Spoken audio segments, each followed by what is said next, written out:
Jump off that exhausting hamster wheel and into balanced living with Dr. Marissa. Promise you joy in the mystery. Dr. Marissa, also known as the Asian Oprah. Her mission, to be a beneficial presence on the planet. Her purpose, to be your personal advocate to live, laugh, love, learn. Her life motto, don't die wondering. Take back your life with Dr. Marissa Pay. And welcome. You are tuned in to Take My Advice. I'm Not Using It. Get Balanced with Dr. Marissa, the morning show here on KCAA, NBC News Radio, AM 1050, FM 102.3, FM 106.5, and streaming everywhere. iHeartRadio, Spotify, Stitcher, Amazon Music, Audible, iTunes, and more. I am Dr. Marissa, your host with the mostest, who's here always trying to balance out the bad news with good news, with topics and guests to that end, and also showing you some on-location footage, 2 interviews, to hashtag Dr. Marissa reporting live when I get to go out in our community and highlight things that are good with solutions and a spotlight for people and organizations that are trying to make a difference. Today's no exception. This is from a human trafficking story, which led to the invite for my special guest today, Dr. Stephany Powell. But here's the press conference that I got to cover with an appeal to the public for any information on the tragic death of 16-year-old Tiani. Take a listen. Ali, Community Relations Ambassador, Operation Hope. We're here with the family of Tiani Diaz and a coalition of community leaders who are grateful for our political leaders in establishing a reward to help capture Tiani's murderer. We also are grateful for Congresswoman Karen Bass for introducing legislation that's called Put Trafficking Victims First. So we have political leaders and the community leaders stepping forward to help Tiani's family, and we're grateful for that. But the hunt for the killer still continues. And that's why we're trying to put more pressure on everyone who may know something to say something. Tiani's family's here, along with experts who work in the field of human trafficking. And we know that's a major problem in South Central LA. So I believe it's very important we hear from the community leaders and experts as well as the family to hopefully shine more light on this issue. But I would be remiss if I did not thank Congresswoman Karen Bass and other political leaders for hearing the voices of their constituents. Hi, good evening. My name is Robert Saucedo, Robert, R-O-B-E-R-T, Saucedo, S-A-U-S-E-D-O. When I think about what we've accomplished in the last week, let me first thank each and every one of you members of the media for making this a priority. The way we solve these kinds of cases, then you continue to be committed to making these cases a priority. When I think about how Tiani Diaz lost her life, and we went from no news to national news, to no reward, to a $150,000 reward to capture these individuals or individuals. That means when we come together as a village, that means something. We used to always stand on the premise that it takes a village to raise a child. But somehow the walls of our village have been compromised. And what this inspired in me, personally, is to say no more. We have got to restore our village. We have got to stand up for those who are voiceless and don't have people to stand up for them.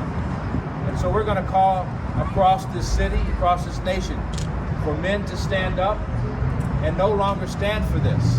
Silence is consent. And when good people remain silent, bad things happen.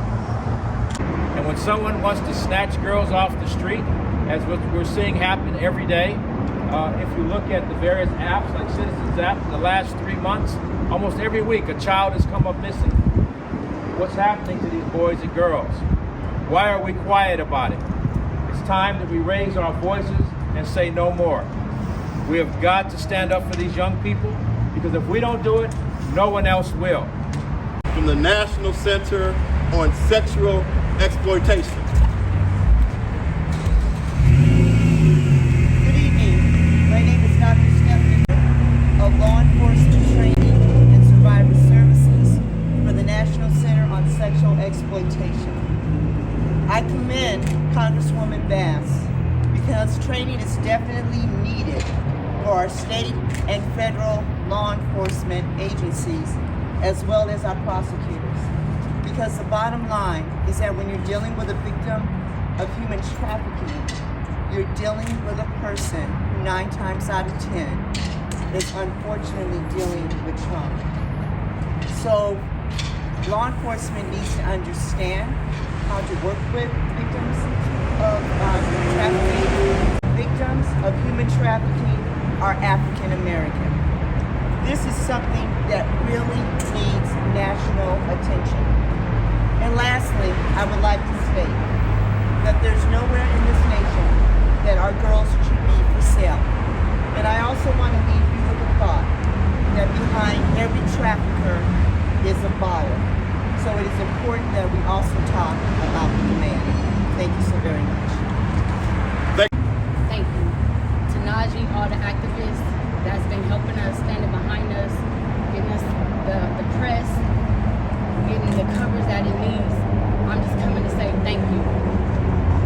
I'm sad that my little cousin had to be doing the toss the way she was. But there's so many other young girls that can be saved if we step up. She couldn't, but maybe if somebody who knows something, say something, and speak up, save 1 or 2 other young ladies. And you don't have to find them on the side of the freeway, on the side of the road, by a dumpster, whatever. But just from our family, we just want to say thank you for everybody that's just stepping up and saying something, who's not even worried about their name being put out there because they've seen something. I can't thank you enough. Thank you to everybody who's coming with the rewards, money, who put that up. Thank you. Like, thank you. But please, if y'all know something, say something. Because this right here, I have a 21-year-old daughter. I couldn't even imagine this being her. But we all have kids. We all have children. And I do not want to see this happening to anyone else again. I do not. It hurts. It's painful. We're in pain. But if one person knows something, they can say something that can stop somebody from hurting another child, that right there, it takes a big old relief off of, even though we just lost her. So thank you to everybody who's been stepping up, helping. Thank you to everybody that's behind me. Our family say thank you. Please, y'all, if y'all know something, please say something. Please say something. Save somebody else. Please. And because of that story, I invited Dr. Stephany Powell, who is not just a 30-year veteran of the LAPD in sexual trafficking and exploitation work. She's also now the director of law enforcement training at the National Center of Sexual Exploitation. I will have her in studio when we return on Take My Advice, I'm Not Using It, Get Balanced with Dr. Marissa, the morning show here on KCAA, the station that leaves no listener behind.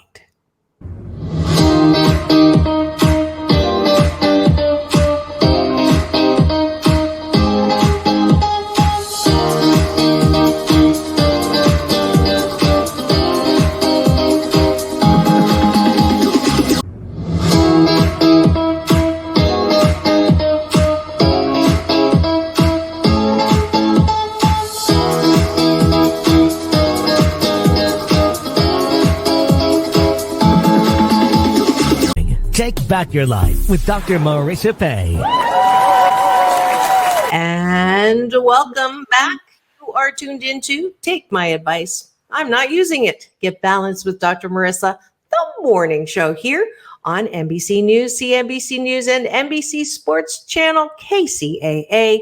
AM 1050, FM 102.3, FM 106.5, and streaming everywhere. iHeartRadio, Spotify, Stitcher, Spreaker, Amazon Music, Audible, iTunes, and more. Because this is a show about hope and happiness. So I bring topics and guests to that end, because I'm on a Happy 88 mission, 88 million more happy people in the next 8 years. And I was on location. Some of you know I do some freelance beat reporting for a New York news agency. And I came upon a wonderful individual that began to educate me on human trafficking. So I went up and I said, I want you on my show so that we can highlight not just the problem, but a focus on solution to human trafficking. Her name is Dr. Stephany Powell, and her unique insight into the world of sexual exploitation and trafficking gained through her 30 years with the LAPD, coupled with her passion for education and her heart for community, makes Dr. Powell an incredible leader in the movement to end sexual exploitation, and beginning in the fall of 2020 as Director of Law Enforcement Training and Survivor Services at the National Center on Sexual Exploitation. Dr. Powell uses her considerable skills and insight to educate the community about the complex and often misunderstood world of sex trafficking and to create positive change for its victims. Please welcome to my studio, Dr. Stephany Powell. Welcome to the show, Stephany, or Dr. Stephany, I should say. It is so nice to meet you, Dr. Marissa. Absolutely. You know, it's funny when I go in my travels and I get to meet a lot of people. A lot. This happens a lot. I'm very fortunate. But you know how you meet people and you just have like this instant connection. You don't know why. You've never met them before. And I was laughing because she gave me her card and I was going to, and it went in one of those files called My Pocket, which doesn't necessarily meet my eyes first thing in the morning. And I was meditating and I had this impulse. I said, oh, I have to get a hold of Dr. Powell and maybe she can pre-record a show with me today. And unbeknownst to me, 5 minutes earlier, she had emailed me. So it's one of those wonderful things. But back to the topic at hand, sexual exploitation. And I'm going to start with my BS, my belief systems about what I think about. I'm going to put the moose on the table. Not necessarily all of these BS belief systems are mine. By the way, moose on the table is my Canadian version of talking about the elephant in the room. So sexual exploitation, I understand that the belief systems are, well, you know, they're adult entertainers and really that's their way of making a living. And so, you know, they really shouldn't talk about rights. I hear that it's very difficult to rehabilitate sexually exploited individuals. They go back into the world they are because they don't know any other world and it's easier. Those are the negative BS stereotypes that I'm aware of, and I wanted to get educated from you. So take me back to sort of the beginning and the problem we have with human trafficking and sexual exploitation.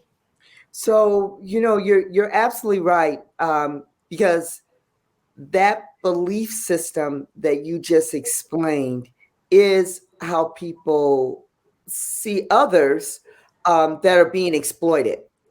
And it's because of that belief system is why people believe that it's easy to exploit or make someone an object for the purposes of their own pleasure, right? And as I am speaking about this, I'm speaking about it in its general sense, because there's always going to be that person that says, but that was not me. I chose to do this. This is who I am. But sometimes we all make choices when we don't have any other choices. One thing that I found with working with victims of human trafficking, because remember, human trafficking, it has to have that component of force, fraud, or coercion, right? When we talk about trafficking. But what I found when working with the adult victims of human trafficking is 80 to 90%, and there's research that also backs this up, were victims of child abuse, child sexual abuse. So that caused them to be at risk factor when someone came in to coerce them into being sexually exploited, right? So go ahead. It's like a predisposition. Right. So it can come from a place of trauma. Right. And a lot of victims of human trafficking don't see themselves as victims because, unfortunately, they just see that this has just been their life experience of always being exploited. And that's just kind of how it is. When they start really learning the definitions of such and they realize that they have been victims of trafficking, that's when you really see them step out and really become survivors and thrivers of it. So I think people need to understand that even though that might be their belief system, they have to understand that it's far deeper than that, that some of these men and women are coming from a foundational start of trauma. And it's not a few. 80, what did you say? 80, 85%? 80 to 90%. That's huge.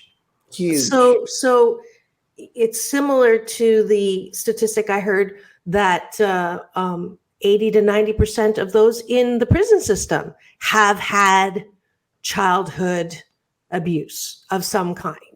And it's not even in the prison system. I talk myself of my own experience. You know, I'm one of the 80% or 8 out of 10 of us who've had childhood trauma. So it's a great point. We have to understand that this didn't start with adult entertainment, so to speak. Exactly. And isn't that interesting? Because as you were saying that, and as I was saying it, it goes back to a thread that comes in my head that says, man, that means that it's preventable. That's why you do what you do, because you got the positive best case scenario for a lot of us. It's like, wow, that's a big number. So why bother? But I also take that as, if that's true, if we're the majority who have been damaged, why do we think there's something wrong with us? Why do we think that we're never going to get ahead or never going to heal? That's BS. That's bullshit-talky. And kudos to your work to try to help people who are in the system, in the abuse, in the exploitation, to understand that they have a choice. Exactly, because it's that trauma that makes them so vulnerable and a risk factor for someone to come in and take advantage of them. Yeah. And I want to say that even though I want to say that it is important for people to know that this can happen to anybody. Doesn't matter how much money you make. It doesn't matter your ethnicity. It can happen to anyone. Is there a organized system that's going on that feeds the trafficking? So help me understand that. So I would say that is the interesting, but at the same time, sad part about it. So we are looking at all kinds of ways that people are exploited. So it's not always a situation where it's like organized crime, that's the only way that human trafficking exists. Does that happen? Absolutely. But it can also happen by individual traffickers. They can happen by gang members that are also traffickers. So there's so many different ways for this to happen. But I also want to add into this conversation is that because there are so many different ways, there's also direct and indirect ways that social media plays a part in this. It's hard to talk about human trafficking without talking about those that are buying human beings and exploiting them. So there's layers upon layers of this thing that we call human trafficking and sexual exploitation. Yes. Hearing about fishermen who are forced to go out in other countries. I read that story. That's human trafficking. People that are, if they want to come to America, they're trafficked in order to pay their way to come to America. Hearing about, I guess, your experience in LA. What would you say are the different kinds of trafficking that I'm not aware of because I don't hear about it? So you have labor trafficking and you have sex trafficking. What you just were describing was the labor side of it. And that labor side is happening in plain sight. And so we don't always recognize it. And as a result of it, it has been caused to flourish as well. And there's not a lot of attention to the labor aspect. So I'll just give you one example. When you look at the illicit massage establishments, that's where you will see that combination of both labor trafficking and sex trafficking.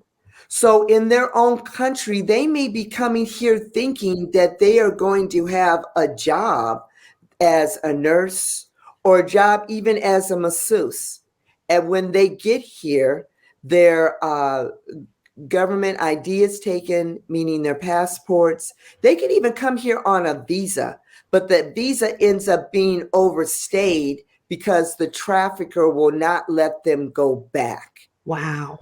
Right? And so they will put them in these illicit massage establishments where they are forced to perform sex acts, or the older ones may be performed to become, or the older ones may be the ones that are running the illicit massage establishments. So that's an example. Another example may be the people that you see on the corner that might be selling flowers or fruit. Now, I want to also say this: not everyone who's selling flowers and fruit are victims of human trafficking, but that is one way that traffickers will make them work. And they'll tell them they have to get out there and they have to work and they have to make so much money, or bad things are going to happen to them.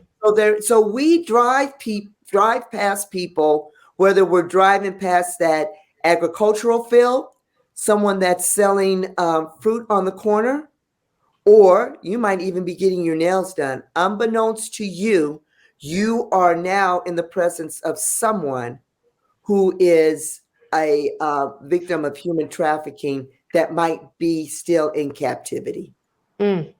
Now, my impulse is now to ask everybody that I see, are you being trafficked? Which is probably not the smartest thing to do. But what does the public do? What can we do to help to stop things like this? Well, know that there's a national hotline number. So if you think that someone might be trafficked, you too can call the hotline number. There's information that is out there for victims to also know that they can call the hotline number as well. But what might be an indicator is, let's just say, I'm just going to use a nail salon as an example. Again, not everybody that's doing your nails or getting you that pedicure is a victim of trafficking. But you might see something that might be a little unusual. You know how they say, if something doesn't feel right, listen to our instinct, because it may not be right. So it might be a situation where this person is not allowed to converse with you. Or if you see that they're starting to converse with you and someone comes in, maybe it might be the manager that may stop that conversation.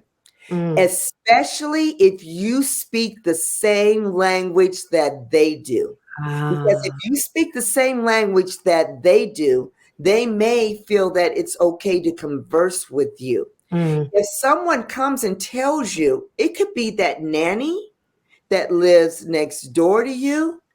If they come to you and they tell you that this is happening, trust and believe that it is happening. And if they have reached out to you, that means that you are their last resort, because they are very fearful, because someone has told them, if you tell, we're going to kill your family that is from that other country. Or we're going to kill you. So they are very afraid, and they will tell them, if you tell the police aren't going to do anything about it.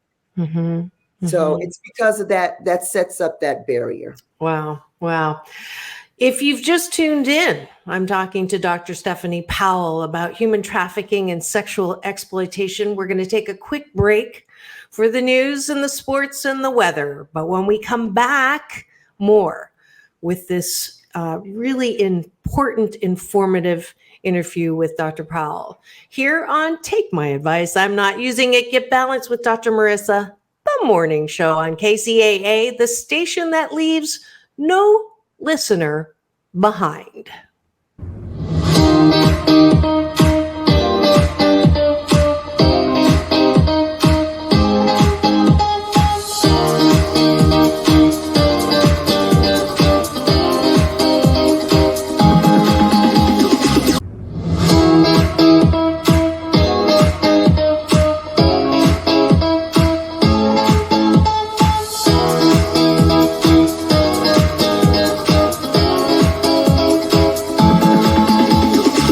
Take back your life with Dr. Marissa Pay.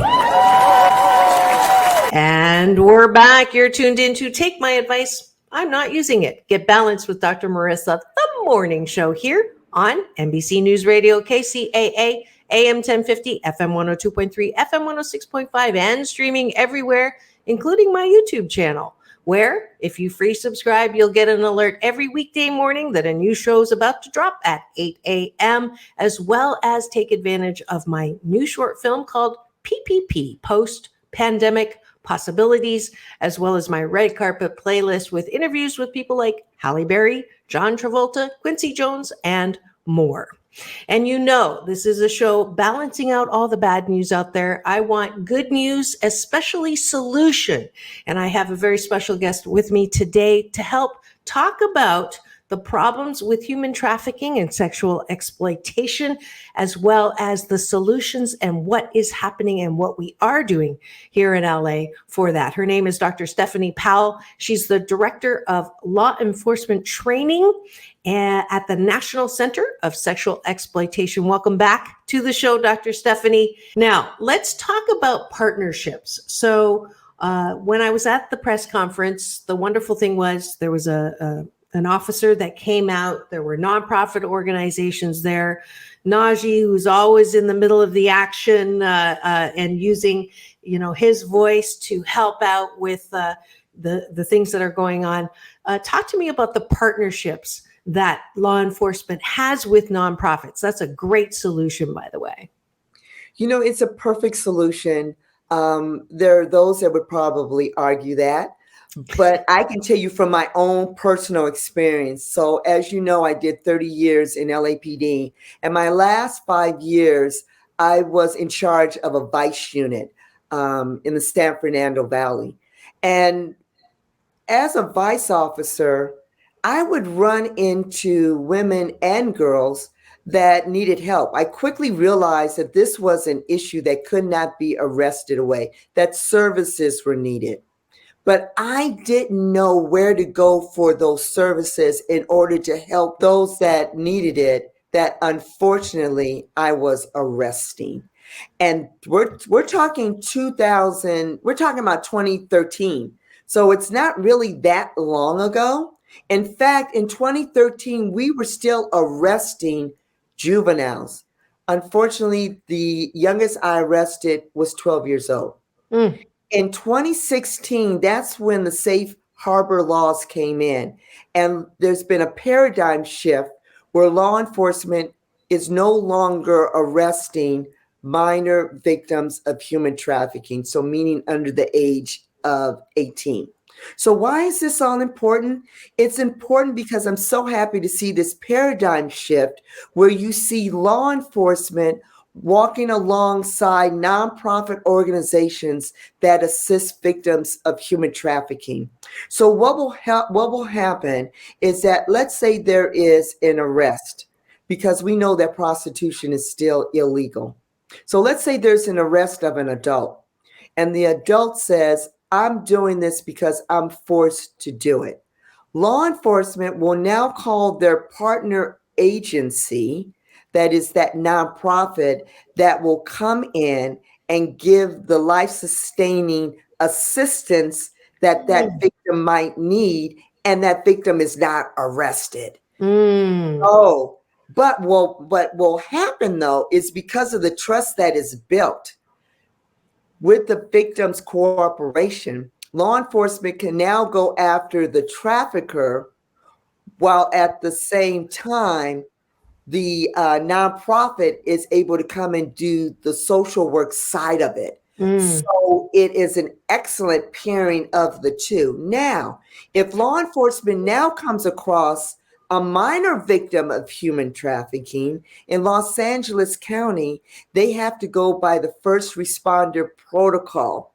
So they will take that minor with them, but they also have to call Children's Services, who will come in and help, along with a human trafficking organization that works with minors. So as you see, it's a complete paradigm shift from when I retired in 2013. And I think people need to know that and see that this huge effort to be able to help victims of human trafficking, not only for the moment, but on a life-sustaining mission to help them make their life whole, but at their direction of where they want to go in life, to be able to assist them.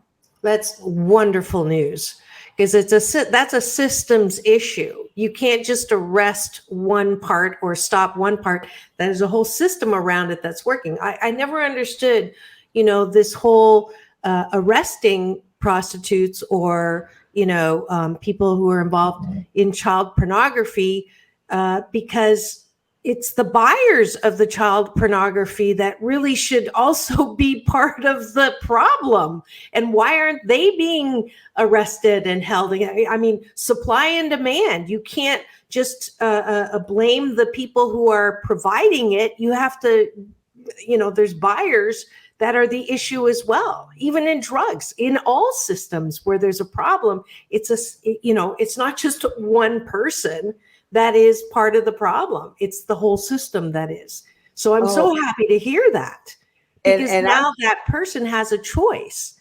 Do I want to go back to my pimp, or do I want to, as you said, survive and thrive? You have choices. And I'm sorry to interrupt you, if they do want to go back to their pimp, that's okay. I mean, you hate to see that happen, but when I say that's okay, it's because of that nonprofit organization that person has now met, that they know when they are ready, that organization is there to help them. Because victims of human trafficking are no different than victims of domestic violence, where you see them go back to their abuser 6 to 7 times. The same thing happens with a victim of trafficking, because they've learned to be dependent on them. What they need to know is that there's organizations and law enforcement that is ready for them when they are ready to move past this portion of their life. And I am so glad that you brought up the issue of demand and the buyer, because so often we have these conversations of human trafficking and we focus on the trafficker and we focus on the victim, but we don't talk about the person who is causing all of this destruction at the same time, because behind every trafficker, there is a buyer. Yes. Yes. And I'm hoping that there's a just as strong of an effort to identify and shut that down. So I want you to know that at the National Center on Sexual Exploitation, that is the fight that we are fighting. And not only when it comes to human trafficking, but also in pornography as well. Because when people view pornography, people will just make the assumption that those people that they are seeing on screen really want to be there. People need to understand that there's also an intersectionality of human trafficking in the pornography business, or someone has been coerced or forced into doing it. So when we see people walking on the street on prostitution tracks, when we see people in pornography, we should stop making the assumption that everybody that we see wants to be there. And you're absolutely right. We need to hold people accountable that are using others as their point of pleasure. We need to really take a strong look at that. And we also need to take a strong look at ourselves in society, that we think it's okay to objectify people and use people as commodity for our own pleasures as well. Very good point. Very good point. Now let's talk about something that you mentioned, or I mentioned before, the difficulty in rehabilitating, or the difficulty in convincing someone who has been a victim that there is another way. And I'm glad that you said what you did, and I wanted to highlight it, is it's okay if they go back to their pimp. It's okay if you go back to trafficking. Maybe that sounds harsh, but it does sound like what you're saying is this is not a one and done. This is not a light switch, because that damage from the 80% who grew up with sexual abuse is so deep that it's going to take more than one trip to or one light bulb, or one ray of sunshine to see that there is hope. So it's a point of contact for future, maybe, that the seed that gets planted, that there is another way. Exactly. Because if we say that we are assisting victims of human trafficking and we see them as survivors, I think it's important for us to walk alongside them. So when I say it's okay, no, it's not okay. But if we are meeting that person where they are, there are times when it's so heartbreaking, you have to let them go, but you let them go with them knowing that your door is always open to them. And this also goes for family members that are dealing with survivors of this as well. And it's the hardest thing to do, because you know that it's not okay. But what is okay is for them to know that might be where you feel you want to be right now. But please know I'm always open for you when you decide that you want to come back, or at least look at some other options that might be out there. And so when we look at it that way as well, then it doesn't become as hard. It doesn't become a one and done, right? Because what you have to shift through is a lot of trauma that was there prior to that person being trafficked. And that trauma can also include things like poverty. It can also be the result of broken systems, such as our health system, our education system, our criminal justice system. There are so many systems that when they are broken down, the casualty becomes people that make choices when they have no choice. And I want to also say this as well, because it's not only people coming through a broken system. It can also be people that are coming from families that we have identified as good families. But what happens is we are all living in this world that the only way that you matter is if you're considered to be beautiful, if you're considered to be loved. And if you feel that that doesn't, and it goes along with the theme of your show, if you feel that it doesn't and you have low self-esteem, you too can be at risk of being trafficked, because that trafficker comes and fills the void that they see is needed in order for you to become a whole person in their eyes. That's such a good point. And it's uncanny because I just had an interview yesterday with Katrina Williams, who I don't know if you know who she is, but she has a homelessness solution, changing the faces of homelessness. And she repeated exactly what you just said. You have to meet them where they are. And I've never heard that. And to have two powerful, solution-oriented women say that two days in a row is just blowing my mind, because I think that's the ticket. That's why we have so much intolerance for homelessness, so much intolerance for crime, so much intolerance for people who are committing crime, that we don't meet them where they are. We think that, logic prevails. And so you should know better, so do better. You should know better, so do better. That doesn't work. That doesn't work.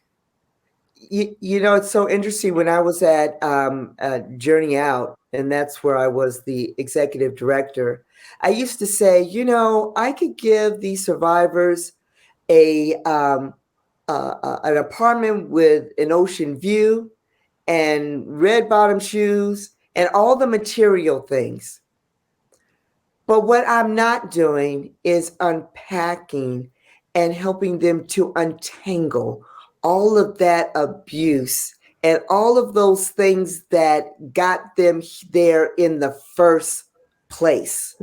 So we need to meet people where they are, because once we meet people where they are and we understand them with the idea that we're going to walk alongside them, then we know exactly what they need to live the life that they want to, that is going to be more sustainable. Because I could say, I want you to live in this nice apartment. I want that from you. I want that for you. But that's what I want for them. What if they're afraid of heights?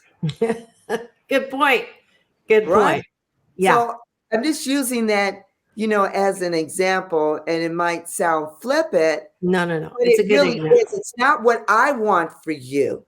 It's what do you want, and how can I help you get there? Absolutely. So we're running out of time, which I knew would happen, but I did want to balance out.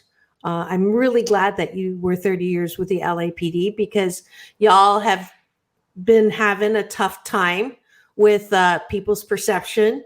No thanks to the idiots that killed George Floyd. No thanks to the idiots that shoot and kill mentally ill. And those are the ones that make the news. And so people go LAPD, shake their heads, throw up their hands. And in one show, I'm bringing you former LAPD retiree who's continues to do amazing things. And for that, by the way, I'm going to give you Dr. Marissa's Beneficial Presence on the Planet Award.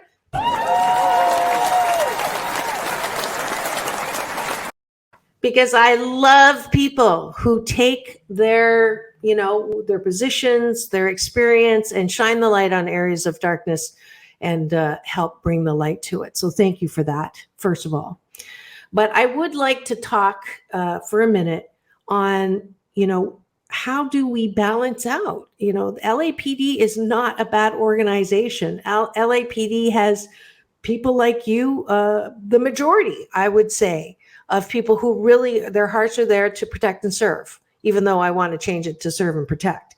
But speak to that and how we can heal that rift that has happened.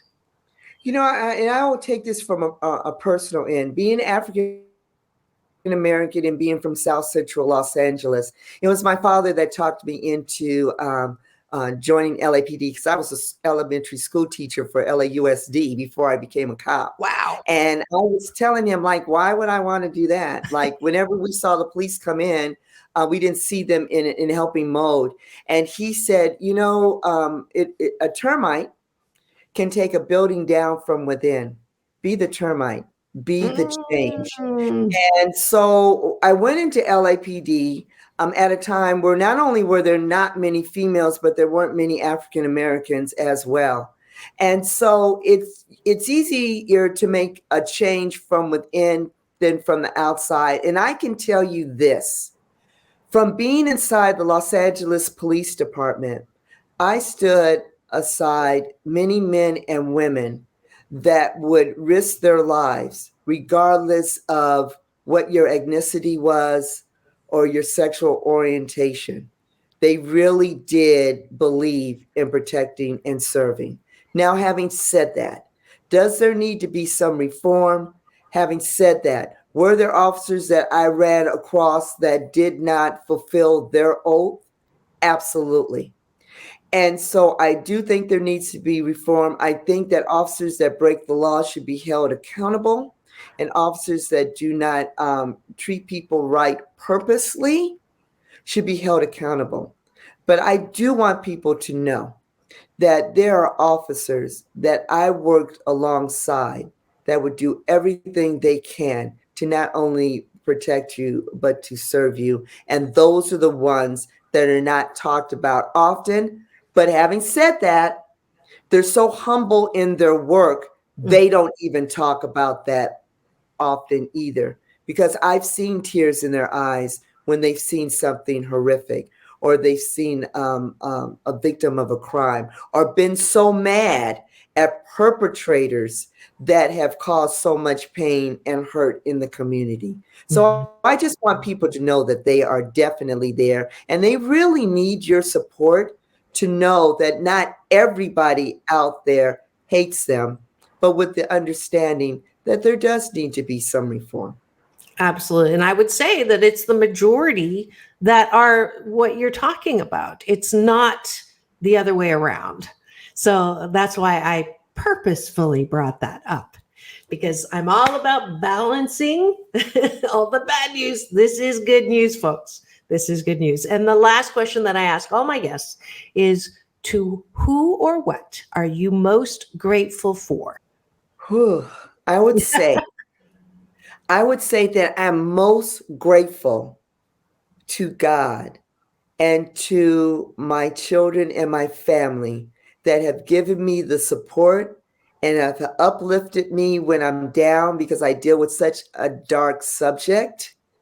And so I would say it would be to them that I'm thankful for, that I continue to do this work. Beautiful. And I'm sure that they're just as grateful for a mom that is you. I can tell that just from this. I feel the love. I feel the love. So also give a shout out to the National Center on Sexual Exploitation that also supports me in my work and allows me to be me, to do my work. So how can we, the general public, help your organization?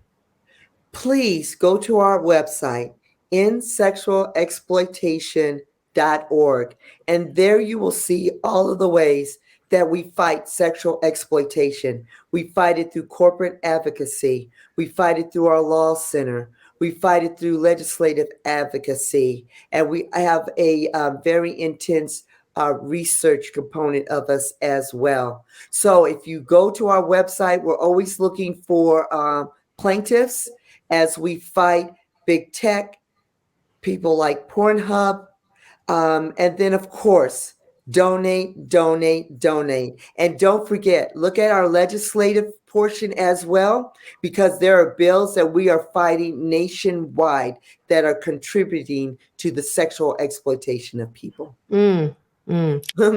Thanks for what you're doing.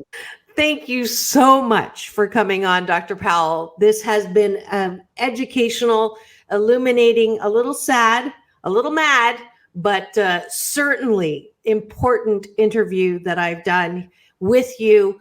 I wish you the best in your work at the National Center.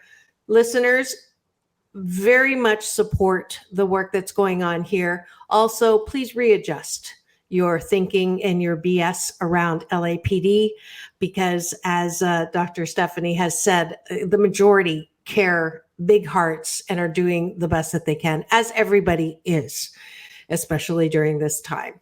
This is Dr. Marissa reporting live from her living room during the pandemic, reminding you that it is all about balance.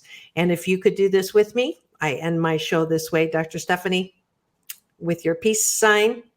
Peace in, peace out. World peace through inner peace. Now go forth and multiply the peace that you are, and have the best weekend ever. See you Monday.